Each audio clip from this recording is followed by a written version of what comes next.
नमस्कार, मैं वसंत रावल ज्योतिष विद्या ज्ञान चैनल के अंदर आज मैं आपको बताने आया हूं कुंभ लग्न की कुंडली के अंदर सूर्य की महादशा का फल कैसे देखा जाता है।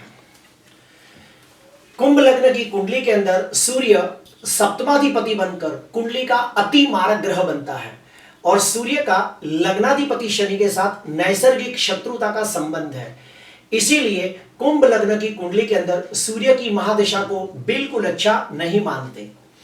कुंभ लग्न की कुंडली के अंदर जब भी सूर्य की महादशा आती है तब सातवें भाव से जो जो चीजें देखी जाती है और सूर्य के कारक तत्वों में जो जो चीजें आती है वो सारी बातों का फल देखने को मिलता है। सातवें भाव से क्या क्या देखा जाता है?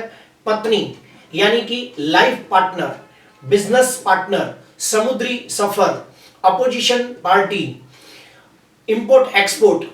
सूर्य के कारक तत्वों में क्या क्या आता है? सूर्य आत्मा, पिता, मान सम्मान, यश जश, कीर्ति, पद प्रतिष्ठा, ज्ञान, आत्मज्ञान, ज्योतिष, गवर्नमेंट, पॉलिटिक्स, अपने शरीर के अंदर अपनी आंखें, हड्डियां, दांत। तो जब भी सूर्य की महादशा आती है तो सातवें भाव से जो जो चीजें देखी जाती है और सूर्य के कारक तत्व में जो जो चीजें आती है वो सारी बातों का फल देखने को मिलता है। सूर्य सप्तमाधिपति बनकर जो भी भाव में बैठा होगा उस भाव के अनुरूप फल देखने को मिलता है, उस भाव के द्वारा फल देखने को मिलता है। फॉर एग्जाम्पल, सप्तमाधिपति सूर्य पंचम भाव में बैठा हो तो हम कह सकते हैं कि सूर्य की महादशा, अंतरदशा, प्रत्यंत दशा के अंदर व्यक्ति प्रेम विवाह कर सकता है, अपने पसंद की लड़की से उसकी शादी हो सकती है। दूसरा एग्जाम्पल, सप्तमाधिपति सूर्य 11वें भाव के अंदर होके बैठा हो तो हम कह सकते हैं कि सूर्य की महादशा, अंतरदशा, प्रत्यंत दशा के अंदर अगर कोई व्यक्ति पार्टनरशिप में बिजनेस करे तो उसे बहुत लाभ हो सकता है। उसे जो भी पत्नी मिलेगी वो बहुत ही नसीबदार होगी, विवाह के बाद उसे आर्थिक लाभ होगा। इस प्रकार से प्रेडिक्शन किया जाता है। सूर्य की महादशा का प्रेडिक्शन करने के दो सटीक नियम कौन से हैं? उसमें से पहला नियम, जन्म कुंडली के अंदर सूर्य जो भी राशि में बैठा होगा उसी राशि को लग्न भाव में रखकर पूरी जन्म कुंडली को घुमा दिया जाए तो दशा कुंडली बन जाती है। फॉर एग्जाम्पल कि सूर्य धनु राशि में बैठा है तो धनु राशि को ही हम लग्न में रखकर जब पूरी जन्म कुंडली को घुमा देते हैं तो दशा कुंडली बन जाती है। दशा कुंडली के अंदर आप देखिए कि चौथे भाव के अंदर गुरु स्वगृही होकर हंस योग नाम का पंच महापुरुष राजयोग बना रहा है और हमें इसका प्रेडिक्शन करना तो कैसे किया जाएगा? सूर्य की महादशा के अंदर जब भी गुरु की अंतर्दशा आएगी तो हम कह सकते हैं कि व्यक्ति को नया मकान, वाहन, प्रॉपर्टी खरीदने के योग बनेंगे, माता के सुख में वृद्धि होगी। गुरु लग्नाधिपति भी है तो तंदुरुस्ती अच्छी रहेगी, मान सम्मान में वृद्धि होगी। सूर्य की महादशा का प्रेडिक्शन करने का दूसरा नियम कि सूर्य की महादशा 6 साल की होती है, उसको 2 हिस्सों में डिवाइड कर दिया जाए तो हर हिस्से के अंदर 3 साल का समय आता है। सूर्य की महादशा का जो पहला हिस्सा आता है 3 साल, उसके अंदर जन्म कुंडली के अंदर सूर्य जो भी भाव में बैठा होगा उस भाव का फल देखने को मिलता है।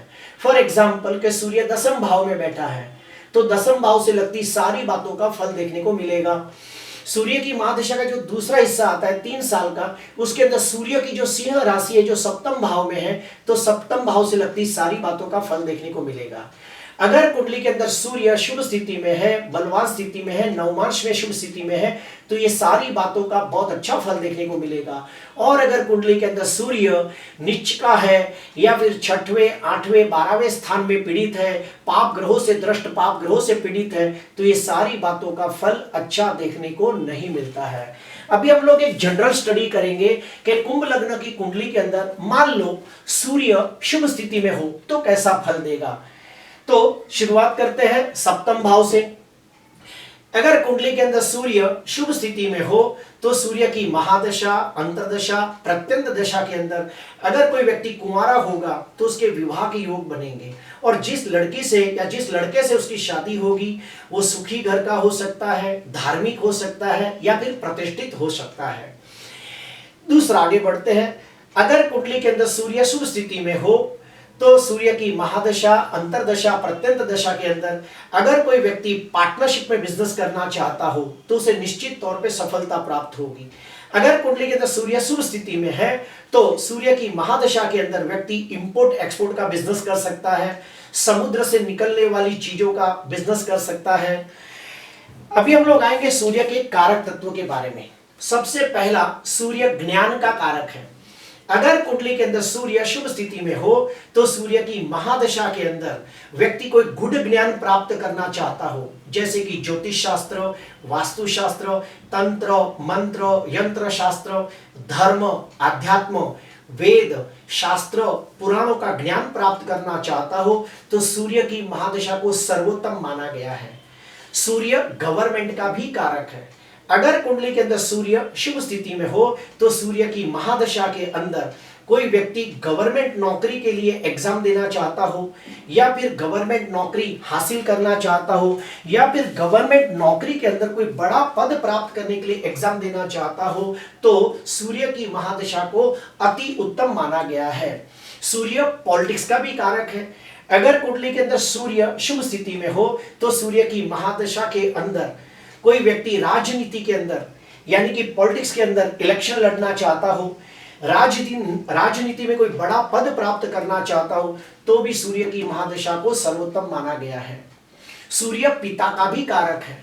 अगर कुंडली के अंदर सूर्य शुभ स्थिति में हो तो सूर्य की महादशा के अंदर व्यक्ति का अपने पिता के साथ रिश्तों में सुधार होता है, पिता के सुख में वृद्धि होती है, या फिर पिता के द्वारा कोई लाभ होता है। सूर्य की महादशा के अंदर और एक खास बात मैंने देखी है कि हमारे पिछले जन्म का हिसाब किताब पूरा करने के लिए हमारे जीवन में कोई व्यक्ति आता है, पति पत्नी बनके, या फिर बिजनेस पार्टनर बनके, दोस्त बनके, या दुश्मन बनके, और हमारे पिछले जन्म का हिसाब किताब जब पूरा हो जाता है तो वो व्यक्ति भी हमारे जीवन से दूर चला जाता है। अभी हम लोग अशुभ के बारे में स्टडी करेंगे कि अगर कुंडली में अशुभ है तो कैसा फल मिलता है। 7वें भाव को लेते हैं। अगर कुंडली के अंदर सूर्य अशुभ स्थिति में है यानी कि पाप ग्रहों से दष्ट, पाप ग्रहों से पीड़ित है, नवमांश में नीचका है, मान लो कि सूर्य राहु और केतु के साथ युति करके 6वें, 8वें और 12वें भाव में बैठा हो तो सूर्य की महादशा के अंदर वैवाहिक जीवन में कंकास, कलेश, अशांति, झगड़े बढ़ने लगते हैं, और अगर जो सूर्य ज्यादा खराब हो तो विवाह भंग भी हो सकता है। जन्म कुंडली के अंदर अगर सूर्य शनि, राहु या केतु के साथ पीड़ित होकर 6वें, 8वें और 12वें भाव में बैठा हो तो बिजनेस के अंदर पार्टनरशिप का धंधा हो तो निश्चित तौर पे नुकसान होता है, लाखों का नुकसान हो सकता है, या फिर पार्टनरशिप टूट भी सकती है। अभी हम कारक तत्व के बारे में स्टडी करेंगे कि अगर कुंडली के अंदर सूर्य शनि, राहु, केतु के साथ युति करके 6वें, 8वें और 12वें भाव में पीड़ित होता हो तो सूर्य की महादशा के अंदर पिता के सुख में कमी आ सकती है, पिता की तबीयत खराब हो सकती है, पॉलिटिक्स के अंदर निराशा प्राप्त हो सकती है, गवर्नमेंट नौकरी करता हो तो व्यक्ति के ऊपर कोई आरोप आ सकता है, उसकी बदनामी हो सकती है, मानहानि हो सकती है, या फिर गवर्नमेंट से उसे कोई जुर्माना भरना पड़ सकता है। सूर्य हार्ट का भी कारक है। अगर कुंडली में सूर्य पीड़ित है तो सूर्य की महादशा के अंदर व्यक्ति को बड़ी उम्र के अंदर हार्ट अटैक भी आ सकता है। सूर्य आंखें और हड्डियों का कारक है। अगर कुंडली के अंदर सूर्य पाप ग्रहों से दृष्ट होकर 6वें, 8वें, 12वें भाव में पीड़ित होता हो तो व्यक्ति की आंखें कमजोर हो सकती है, उसे स्पाइनल कॉर्ड की तकलीफ हो सकती है। अभी हम लोग जानेंगे कि कुंभ लग्न की कुंडली के अंदर सूर्य की महादशा 6 साल की होती है तो सूर्य की महादशा के अंदर कौन से ग्रहों की अंतर्दशा अच्छी जाएगी, कौन से ग्रहों की अंतर्दशा अच्छी नहीं जाएगी। तो सूर्य की महादशा के अंदर जब भी कारक ग्रहों की अंतर्दशा आएगी तो निश्चित तौर पे अच्छा फल मिलता है, जैसे कि लग्नाधिपति शनि, पंचमाधिपति बुध, भाग्याधिपति शुक्र, ये ग्रहों की अंतर्दशा आएगी तो निश्चित तौर पे अच्छा फल मिलता है। सिर्फ शर्त यह है कि कारक ग्रह कुंडली के अंदर शुभ स्थिति में होने चाहिए। अभी हम लोग सूर्य के उपाय जानेंगे कि सूर्य कमजोर है तो उसके उपाय क्या करें। सबसे पहला उपाय, ओम ह्रीम सूर्याय नमः, ये मंत्र का रोज 108 जाप करें। एक तांबे के लोटे में पानी भरकर उसमें जासवंत का फूल डालकर सूर्य को अर्घ्य दें और सूर्य के 12 नामों का जाप करें, गायत्री मंत्र का अनुष्ठान करें। और हाँ, कुंभ लग्न वालों की कुंडली के लिए सूर्य का रत्न माणिक गलती से भी नहीं पहनना चाहिए, क्योंकि कुंडली के अंदर सूर्य मारक है और मारक ग्रहों का रत्न नहीं पहना जाता, बल्कि मारक ग्रहों का दान पुण्य करके उसे शांत किया जाता है। आज के लिए बस इतना ही। आपको अच्छा लगा हो तो जरूर लाइक करना, सब्सक्राइब करना। नमस्कार।